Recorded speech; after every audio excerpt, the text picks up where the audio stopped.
Thank you for watching this short video, and the title, interesting title, Welcoming God's Wounded Children Back Home. What does that say to your heart? Welcoming God's children wounded by man in ignorance and pain. Back on the feast of St. Patrick in 2003, a dear friend of mine was guided by a messenger of God, the Archangel Metatron, to commission a painting for me of this wonderful, wonderful messenger who stands in the presence of God. And the message was very simple. And this lady did not know my name in religion as a Catholic nursing monk. And it was to Brother Sean Jude Bradley, to heal souls broken by man in ignorance and pain. Quite a challenge. And as I get older now, at 63 years old, I have given my entire life in divine service to a monotheistic God, a God of all faiths, not just the Christian faith, or the Judaic faith, or the Islamic faith, but to brothers and sisters of all faiths and none, because every man, woman, and child is a gift from God to God.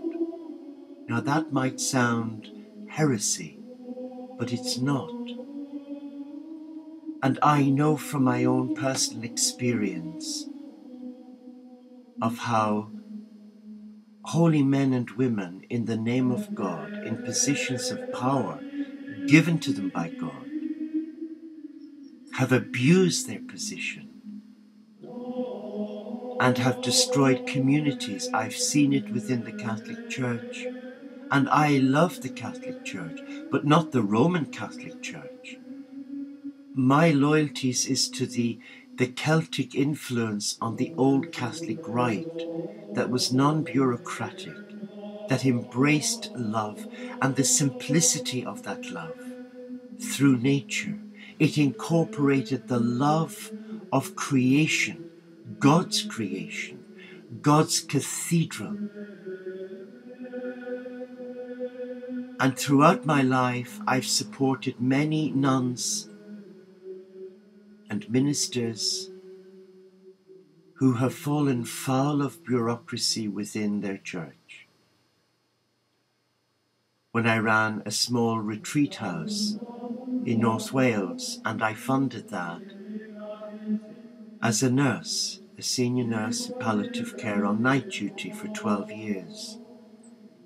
And I loved that, and I met some beautiful men and women who gave their heart and soul to God from the age of 16, and many of whom were in their 60s and 70th year.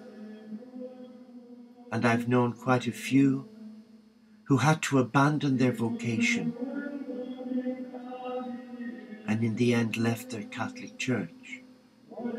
And I know that this is happening even today. And only in the last 2 years, I was very humbled by a beautiful woman, a beautiful spiritual woman, who was a headmistress in a Catholic teaching order of nuns in Ireland, where she was a solemnly professed sister for 38 years, and who had a position of great trust as a headmistress of a very big school. I think there were about 5,000 pupils, but highly respected until she developed epilepsy. And because of the side effects of the drug and her condition, instead of her sisters rallying round, she was asked by her superiors to leave.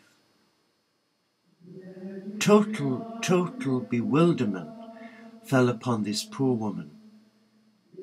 Not only did she leave disgraced and her vows annulled, which should never have been annulled, because they were solemn vows, she was forced to leave and enter a world that was alien to her. And consequently, she left her church that she loved because she was in shock at the ill treatment and cruelty. But what we're trying to say here is, this beautiful soul traveled the world to find meaning to this God of love. She lived in ashrams, she tried all the New Age religions and therapies. She became quite a scholarly lady in the holistic field. And she was guided to come and see me 2 years ago. And the sessions were quite difficult because she came as a teaching person from her head center because her heart was closed. It was wounded. It was shattered by the people who represented our God of love. And this beautiful woman taught me so much about compassion, about humility, than you'd find in any of the world's greatest books. And she lived through a personal crucifixion like her Savior, like her spiritual bridegroom Jesus. And what are the lessons to be learned from this encounter? And she's only one of millions. Are you shocked by that? I'm not. Because I've supported sisters like this particular lady who became drug addict, alcoholic, because they couldn't cope with the monastic life and the brutality of direction from her superiors, their superiors, who were abusing God's will and who were coming to their community from an egoic place rather than a heart-centered position of love. As a servant to the servants, as Jesus said, I come in service as a servant to the servants. But the good end, there was a positive end to the story of the former nun. And she came here, and I was guided by Jesus to anoint her feet with the healing oils that Magdalena used on the feet of Jesus with spikenard. And I have never witnessed anything like it in all my life as a nurse or as a nursing monk, and now as an enclosed Franciscan monk. The tears that flowed from this beautiful soul's heart where Christ anointed God in her and allowed her to see his face. And then she said to me in the following session we had a week later, where she said, I've been hankering to find my Jesus, my beloved, the one I consecrated my life to be of service. I have found him. And though I'm somewhat fearful of him, in case he will repeat the scenario. But in the interim, of course, she got married and she cared for a dying husband. And then her life began to change direction. But she finally found her Jesus. But she didn't find him in his church. And Jesus did not come to establish the Christian church. That was his followers. Jesus only wanted to bring the love of God. But the Christian church hurt this beautiful soul as it's hurt many souls. And we forgive our church. We must forgive. But this poor soul was afraid to re-embrace Christ, her beloved, for fear of her experiencing another trick of the mind.